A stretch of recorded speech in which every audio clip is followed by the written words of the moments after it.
Hi everyone, my name is Mastana Moqaddam and I'm a licensed clinical social worker and the executive director at Cross Cultural Expressions.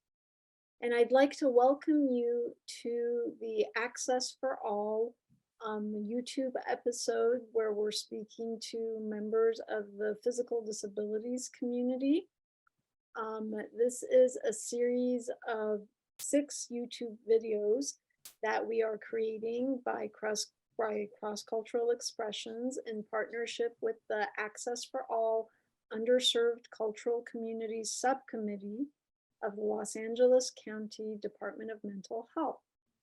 During this series, we will be exploring a variety of topics related to the intersection of the deaf, hard of hearing, blind, partially sighted, visually impaired, and physically disabled individuals' lives as it relates to mental health, well-being, and the accessing of mental health services.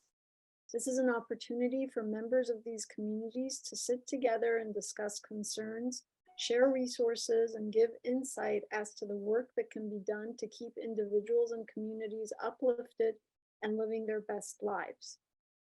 Before I introduce our wonderful panelists, I want to make sure to share with everyone the Los Angeles County Department of Mental Health's Access Helpline number. For mental health resources and support, please call the 24/7 helpline at 1-800-854-7771. That's 1-800-854-7771.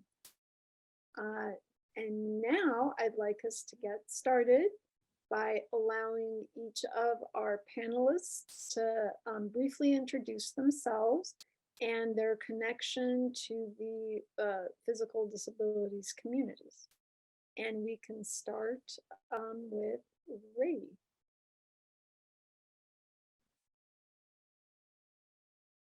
Hello, my name is Ray Pizarro. I sustained a spinal cord injury back in 1993, almost 30 years now, as a quadriplegic. I'm involved in a nonprofit organization.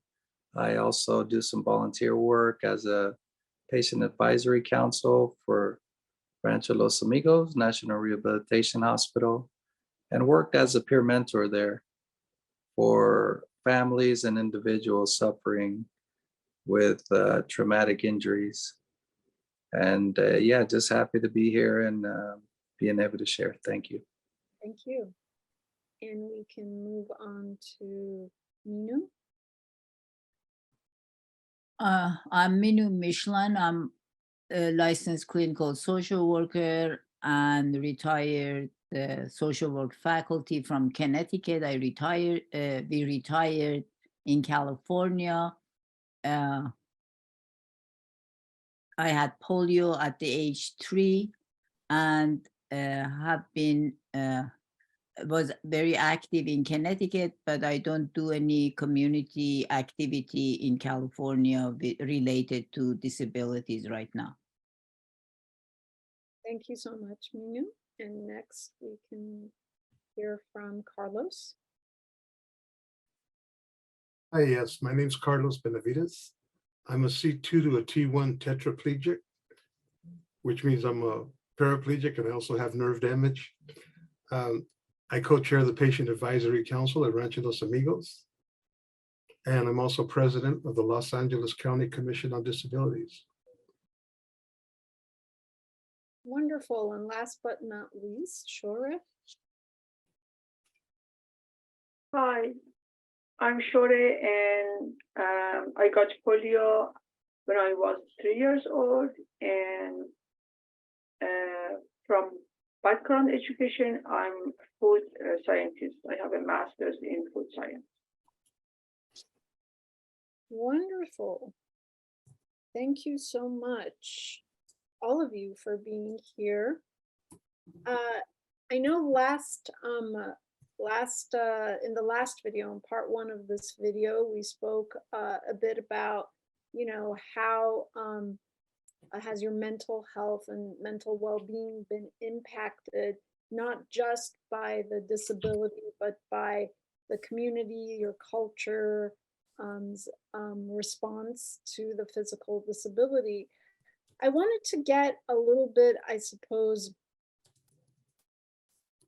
more personal, if you guys would allow me this time, and really talk to you about how you have been able to create a sense, or if you have, create a sense of trust with yourself in relationship to your body.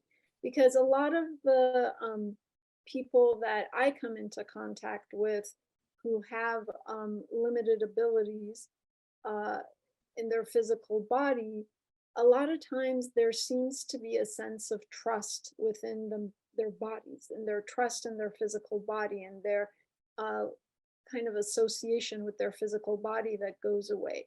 And I'm wondering if that has been the case for you, and if so, how you were able to kind of regain that trust in the physical body, if at all. And if there's anyone who is willing to speak to that. Hi, I'm Kim. I just wanted to say that I think that I have the greatest knowledge about my body that anybody else could have. In other words, doctors may say things about my body, therapists may say things about my body and how it functions or should function. But as I've gotten older, I realize that I have the deepest and best knowledge of my body, and I have to trust myself and believe in myself and be an advocate for myself and my mental health care and my physical health care. So what a doctor or therapist might think is best for me, I have to listen to them, but I have to trust my own inner voice and inner feelings about what's best for me. Kim, first I have to apologize. Did I not give you a chance to introduce yourself? I think so, but you could just put it from the first one if you want. It's okay. All right. No, please introduce yourself. I would really appreciate that. And my apologies. I think I was going down the list and I don't know how I missed it. But please introduce yourself. Oh, I'm Kim Hudson. I am a social worker, and I've been working with people with various different chronic illnesses and disabilities for nearly 30 years. And I've been an activist in the community for that long.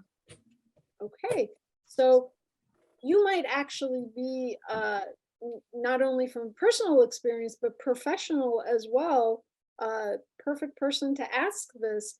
How does one become successful in creating that deeper connection to their physical body to the point where they could really feel themselves as the authority? Because I know that from where I sit, I work with so many people who just relinquish all authority about their personal body, especially after having suffered traumatic a hit or ailment or a disability.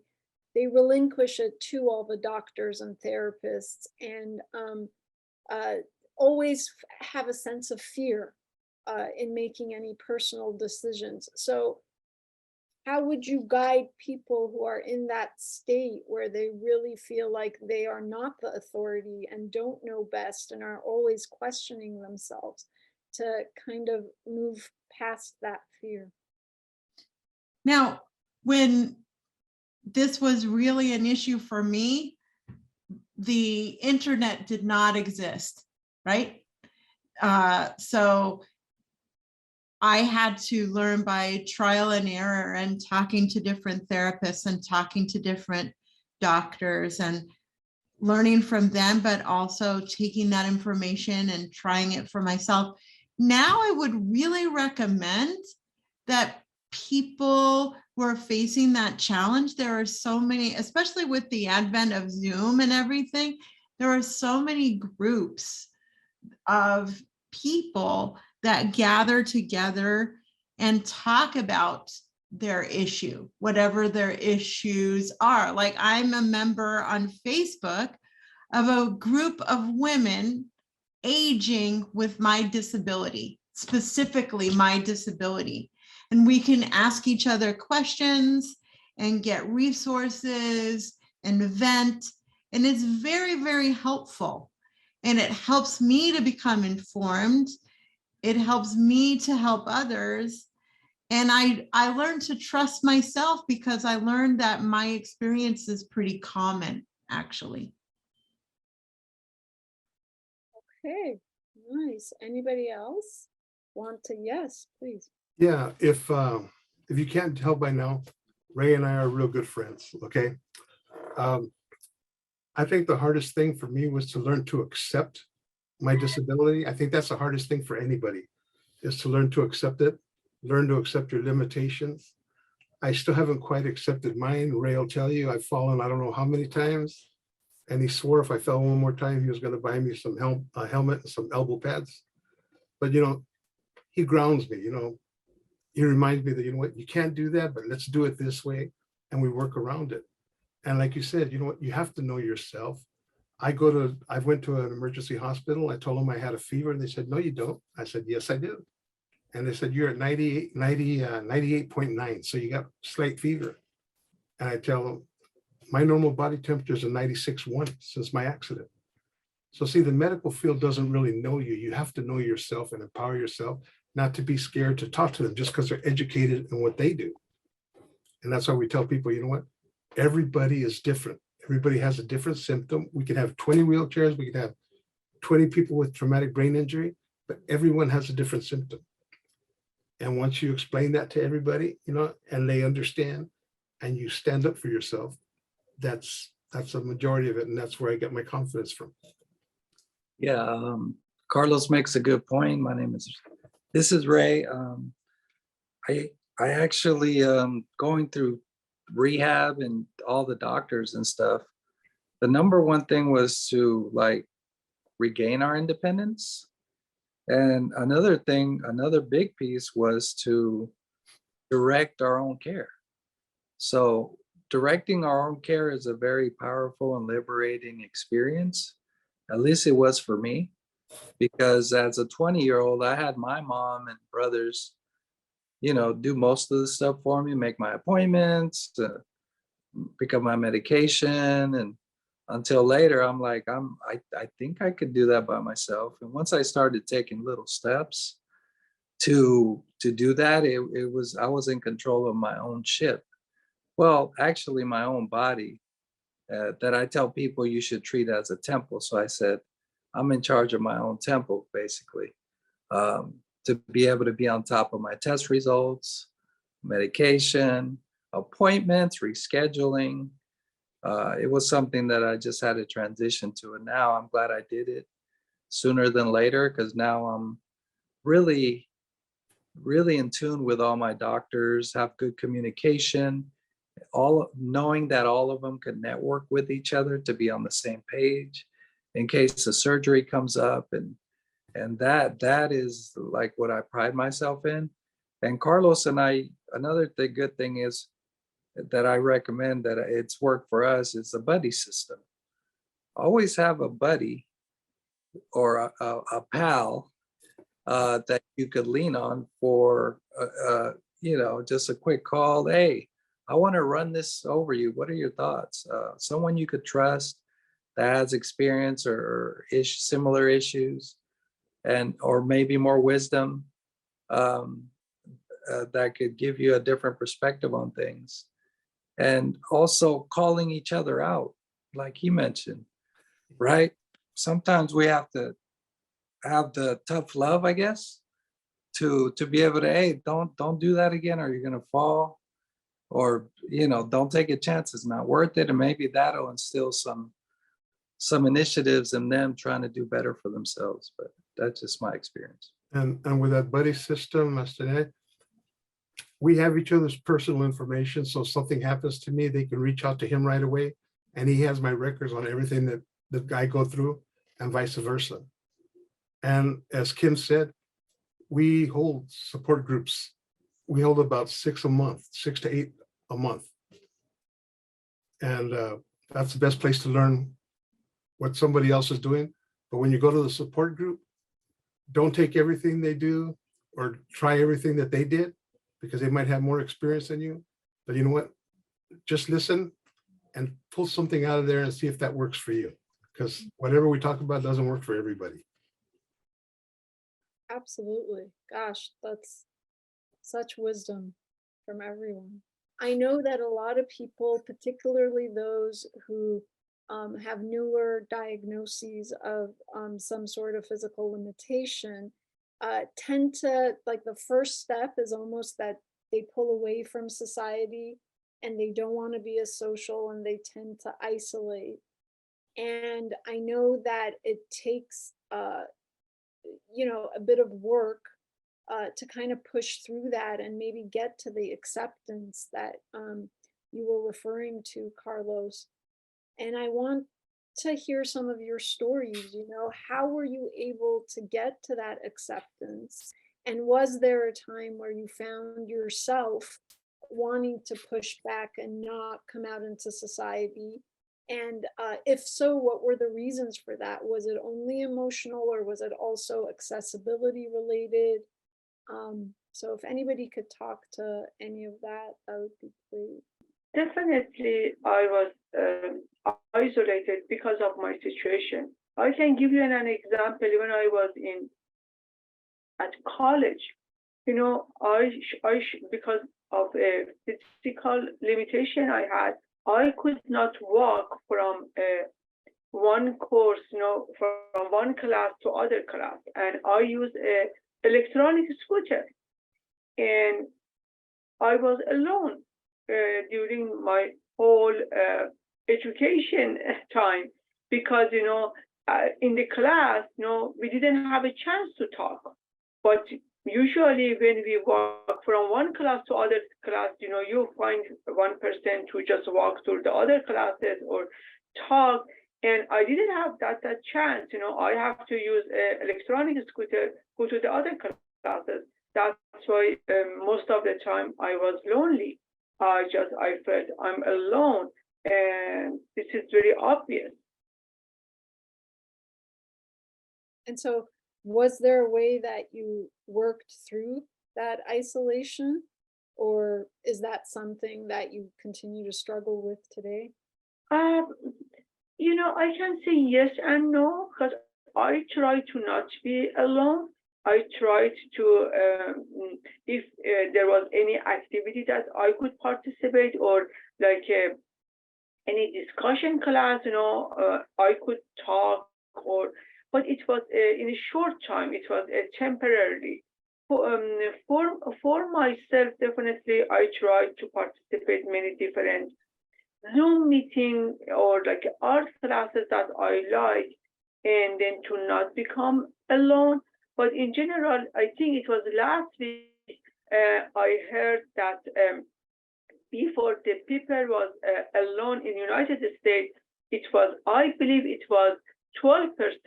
Now they are 29% people, they are alone.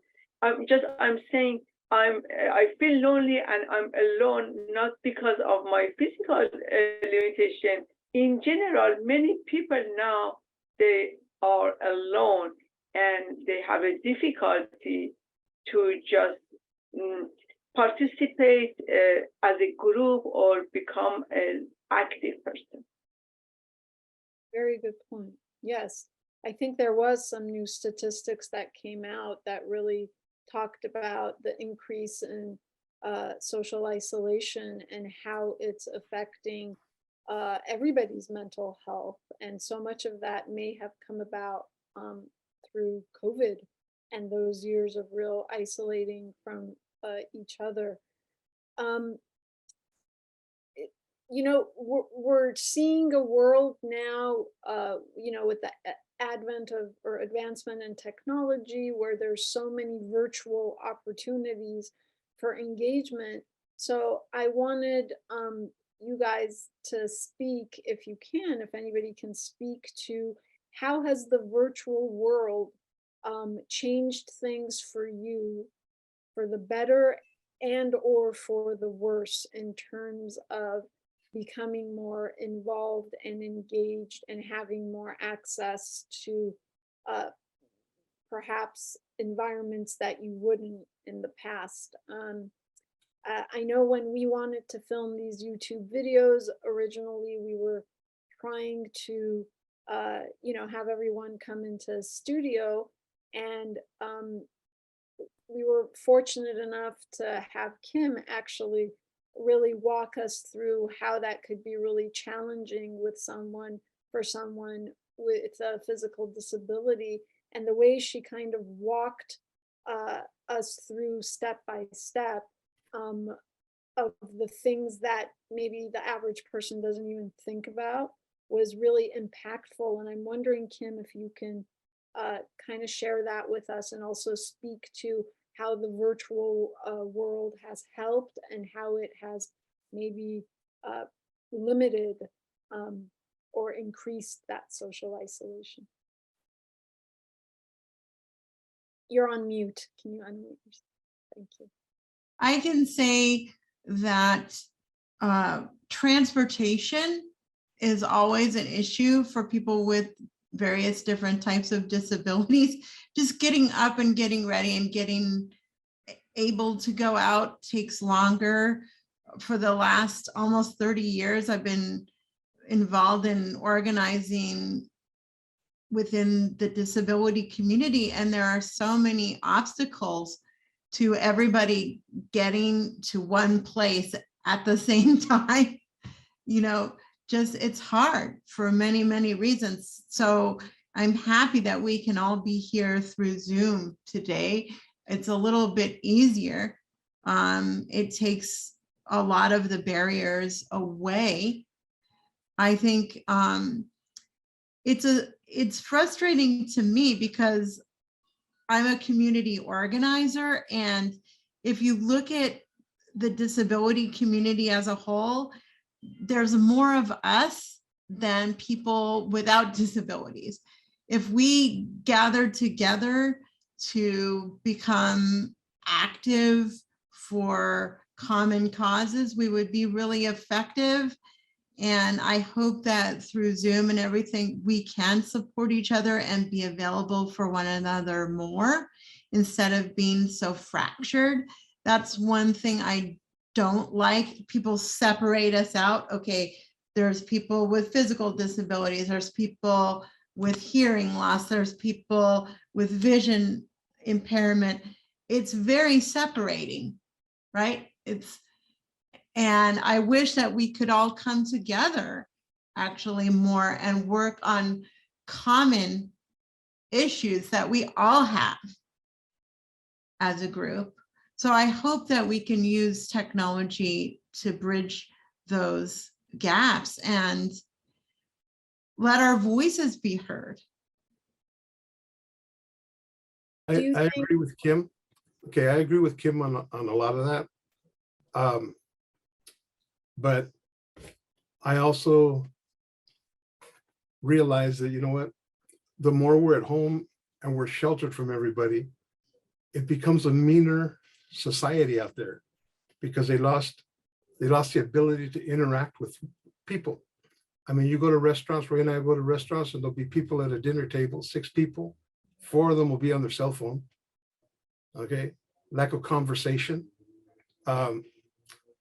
The internet's great for a lot of communication, but what about the people that are disabled, that are homeless, that are not sheltered, that have no access to communication? How do we relate anything to them? How do we get information to them? How do we give them resources? Where do we tell them to go? Okay. As far as being by ourselves, our foundation, the one Ray was talking about, Pusher Foundation, we donate wheelchairs and art supplies to people that come straight out of the hospital for therapy. Because when you get out of the hospital now, it takes you 3 or 4 months before you can get a medical supply. And during those 3 or 4 months, you're stuck in the house. Once you're stuck in the house, we tell people, you know what, go home, spend a day, 1 or 2 days at home. And then once that second day is, go outside and water the grass, stand there and look at people. Because by you being in that house, you always start to ask yourself, well, why did this happen to me? And, what am I going to do now? And that's when depression starts sinking in, and once you get there and you're by yourself and you don't have that bond with everybody out there, it's harder to get rid of. So you're not even concentrating on making yourself better. You're just putting more on you. Yeah. Just to add on Carlos's thought, my mental health early on, two or 3 years, I didn't want to go out, see anyone, talk to my old friends. I just wanted to isolate myself, and I found out that I was struggling putting words together, sentences together. I lost my ability to talk properly, and I didn't make sense half of the time. It really struggled. So I was starting to lose my communication skills because I isolated so much. And I think technology for me has been a really resourceful way to communicate, where now I could do 4 meetings in one day, where before I maybe got lucky and did 2 in different places if they were close enough.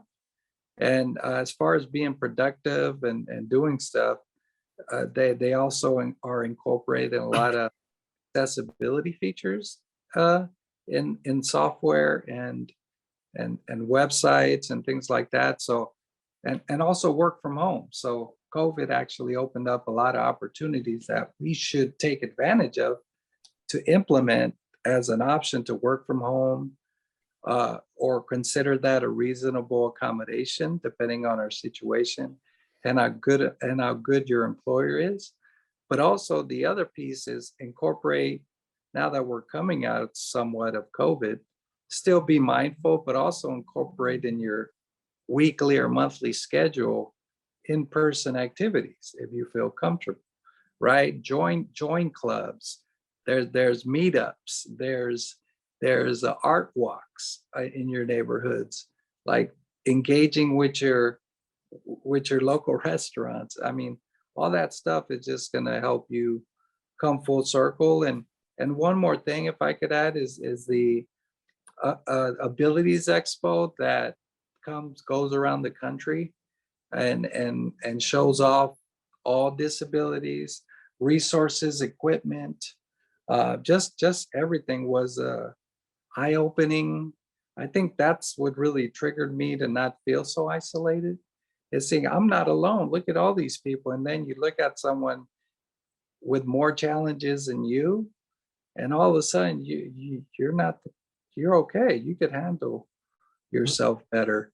And it gave me a reality check and a different perspective that I was able to heal from. So yeah, that's what I would recommend. Not only a person with a disability, invite their family, their kids, so they could get exposed to what disability ranges in life are about. Right. And also, don't rely too much on AI right now, because now you don't have to do anything. All you have to do is talk a couple of words and it'll draw for you. It'll write speeches for you. And I think that might make people antisocial. And as Kim was saying, we don't look at mental, physical, stroke. Disability is disability. That's all it is. It should be categorized under one word. Of that. What would an ideal world look like from your perspective? Okay, I got it. I got to get it out. Universal design for everything.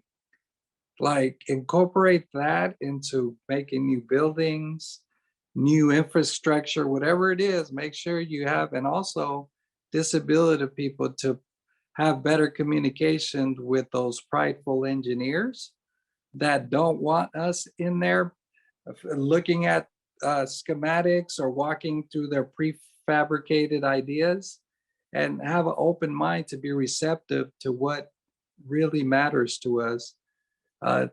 Instead of building it all out and then going backwards and tearing stuff down, fixing it, which is going to cost more money, than having people from the disabled community come in with a variety of disabilities to come in and what are your thoughts?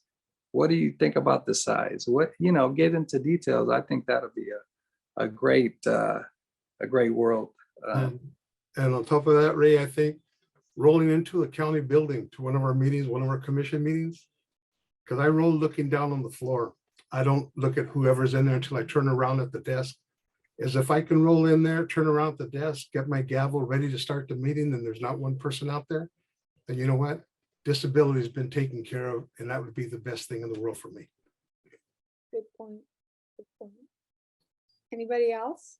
What would your ideal world look like? Can I go back before the ideal world? Is that how important it is for people with disability? There is a balance. I want to go back to what Kim was saying, which both the growth and progress of ourselves is the role we have in educating the public about understanding disabilities. One of the most difficult things in high school with children, with the adolescents who are different, is that other adolescents don't want to do anything with them, and they get socially isolated and having all sorts of difficulties. Is that I think as disabled people with different disability, it doesn't matter, handicapped, crippled, disabled, differently able, is if we take responsibility also to educate others. I give a very quick example. I had a deaf student, my first deaf student, graduate social work student, and I noticed by the third class, nobody was reaching out to him, and during the break, he was talking to his interpreter. So what I did is that I asked him to talk to the class about what it is like to be deaf in a group of hearing people. And after the session that he talked about it, he was the star of the seminar.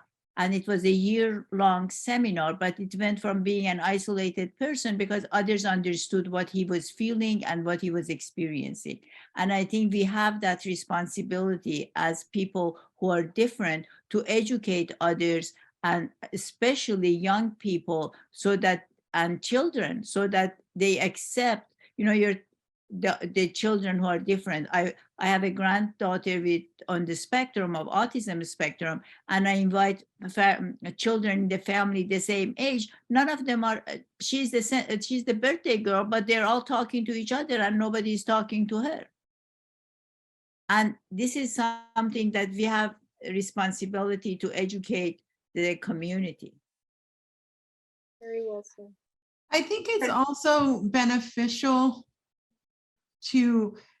for people with disabilities to gather together and appreciate the experience we all share. It's a unique experience. Some people would say, I would say that it's a culture within itself. Disability is a culture within itself. It has art, it has language through sign language and other things. It has a whole unique experience.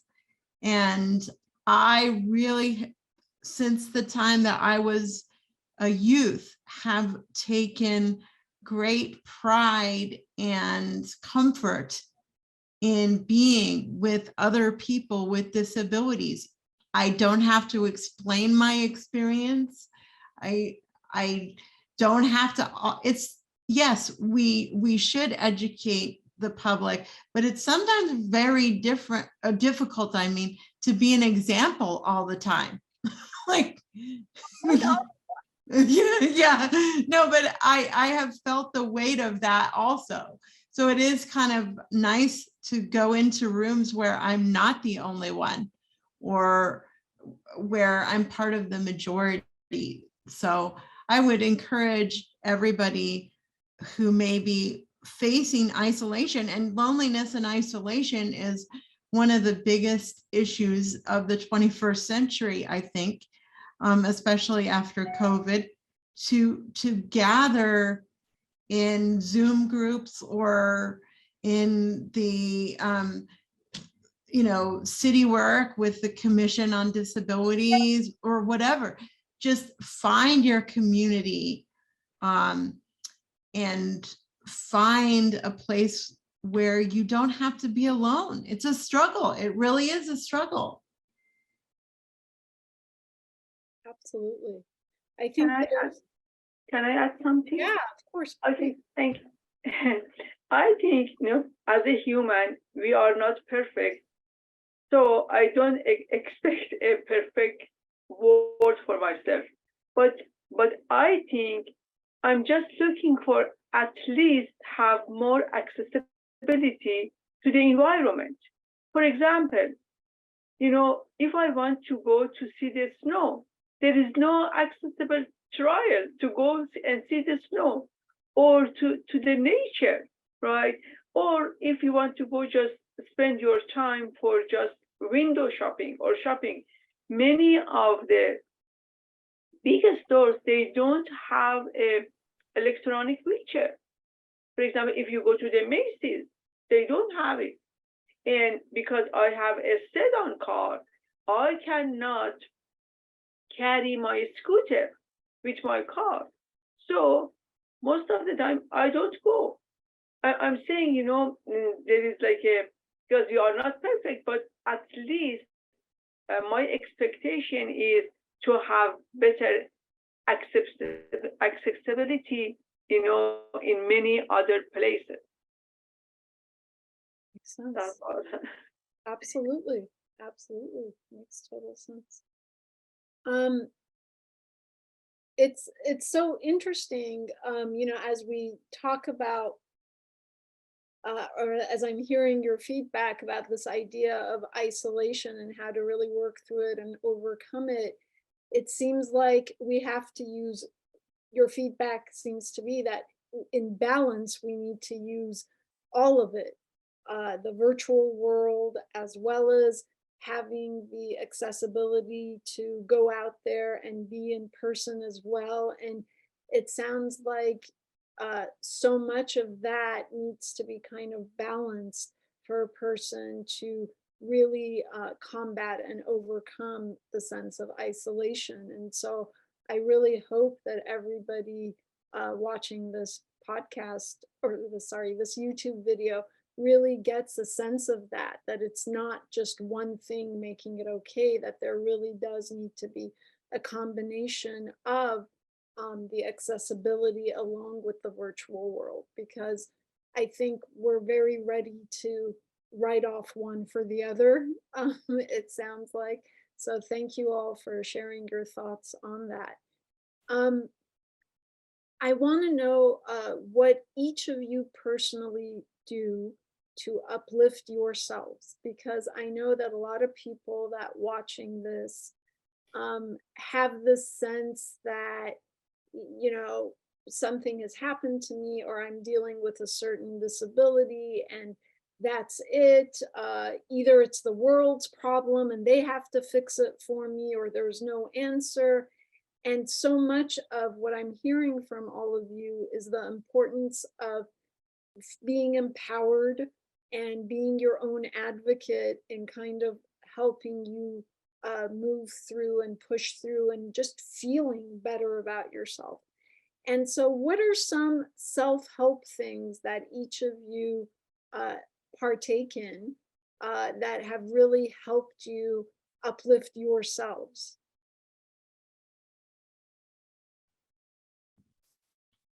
If I could start off, I realized that, you know what, before I became disabled and I was able-bodied, I still had problems. Okay, everybody has problems. We can't. Very good point. Yes. We can't just say just because I'm disabled, I have the problems. We have to get a better understanding with each other. So I like to draw. I'm an artist, and I have work all over the place, in countless places. And I like to draw because if I can get somebody to stand there and look at one of my art pieces, even for a minute, and try and figure out what I did, then you know what? I did my job. I took them away from their pain, their sorrow. They weren't thinking about, hey, all the problems I had. They were just concentrating on that one art piece. And Ray will be the first one to tell you, people that know me, I have at least 10 to 12 images in every picture. You just have to find them. And a lot of people at the hospitals and all over, they know that. So they look for everything that I've got. And to me, that was something I came up with, and you know what? That liberated me. I played guitar and keyboards at one time. I can't do that no more. So along with a friend of mine, we created a laser beam electronic machine that I can still play my music and I can perform with it. So, you know, those are the things I like to do. If I can make somebody smile, then you know what, it was a great day. Beautiful, thank you. Anybody else? Well, I'm going to put Minou on the spot then, because I know that you recently wrote a book, and I'm wondering what writing that book did for you personally, and also how it's impacted your community.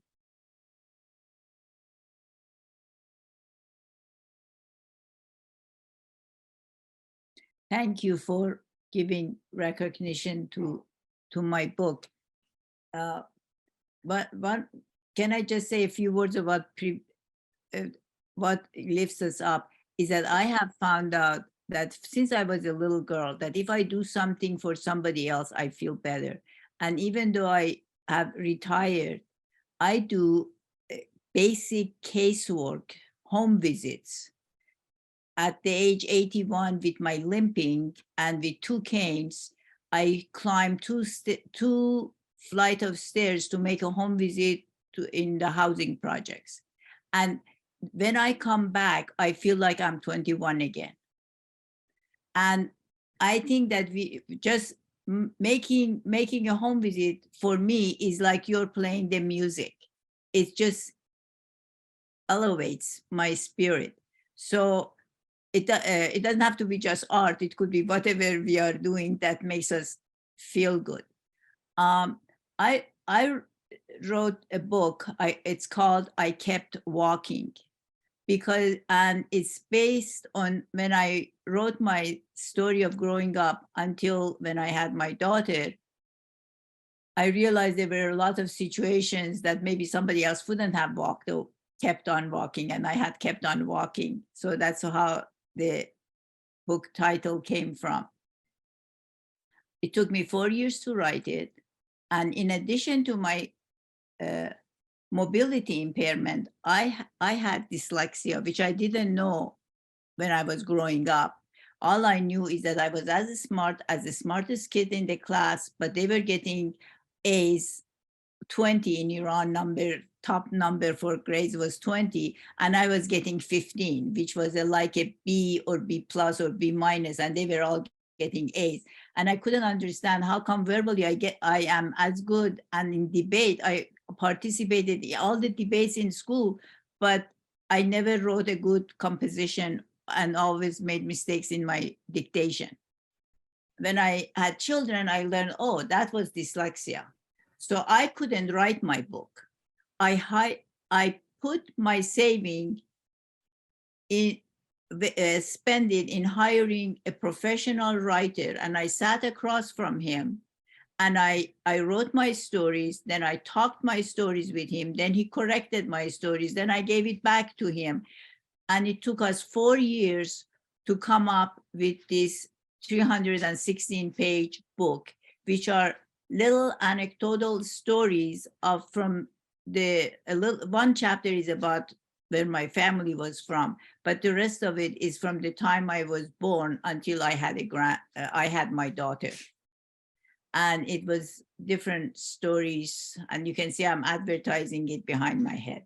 You can see it.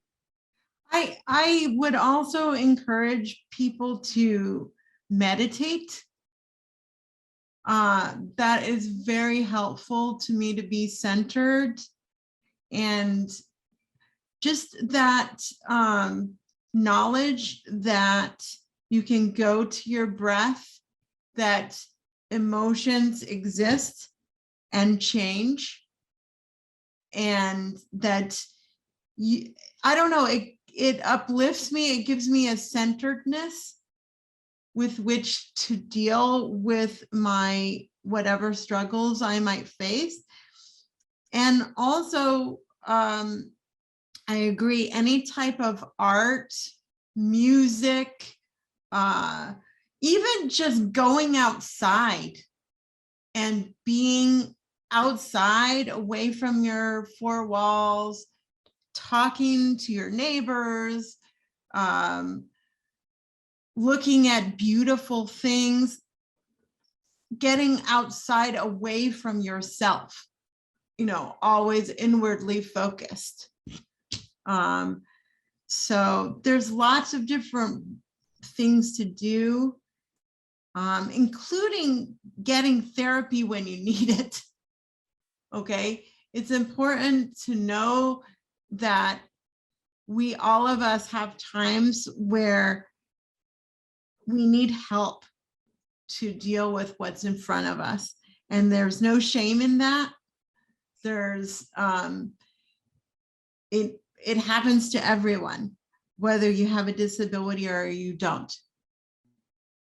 So I'm really happy that you're doing this, this series of videos and kind of decreasing the stigma of mental health, because all of us, each of us has a need for help, and we shouldn't feel ashamed to ask for it.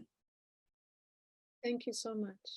Absolutely, absolutely. And I think that, some of the things that came out of this discussion, certainly this idea of acceptance, and also to start to really accept the fact that we're going to have emotions, and that you don't need to get lost in this sense of isolation at one end, or the sense of kind of toxic positivity at the other, where you feel like you have to be okay all the time.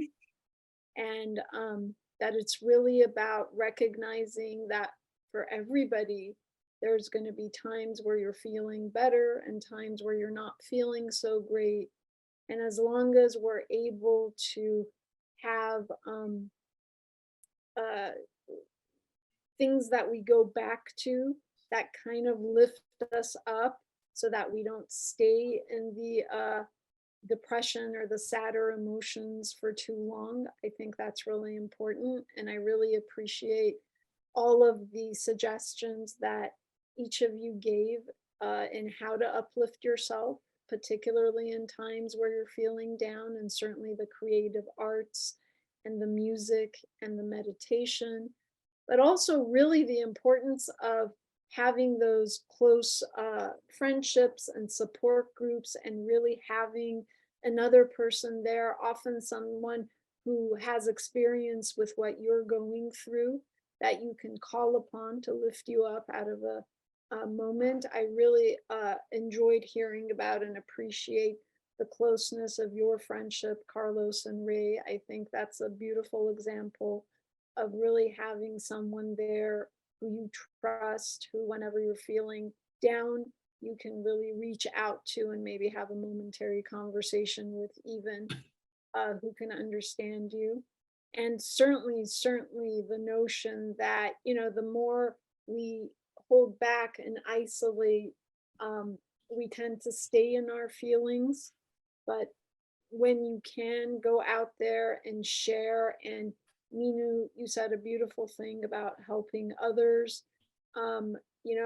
These are the things that really help shift that frequency for us and help us to come back into ourselves and regain a more equilibrium, if you will, around emotions. So I thank you all for all of that. So much of what each of you said has been so important, so meaningful. Before we sign off, I want to give everybody an opportunity to share whatever we didn't get to. So is there anything that you want to address before we sign off? Yeah, I would just like to say thank you very much for inviting myself. Okay, I really appreciate it. I appreciate what you're doing. And also to remember, what happened yesterday doesn't matter. What happens tomorrow, I don't know about. So I live day by day and do the best that I can day by day. That's how I take care of my challenges. Wonderful. Anybody else? I like to appreciate all the participants and how much I learned from your talk, and glad to have met you, and thank you, Masanj. Thank you. Yeah, I want to remind everyone that if you are in need of mental health resources and support, You can call the Los Angeles County Department of Mental Health Access Helpline at 1-800-854-7771. I also want to invite you to listen to our other podcast episodes, as well as our YouTube series that address the topics of mental health and wellness as it relates to the deaf, hard of hearing, visually impaired, blind, and physically disabled communities. For links to podcasts and YouTube videos, feel free to reach out to Cross Cultural Expressions by emailing us at connectwithcce@gmail.com. You can also find links by going to our website at ccecc.org. Again, I leave you with the Department of Mental Health's Access Helpline number, 1-800-854-7771. I thank you all and hope to see you in our next YouTube video.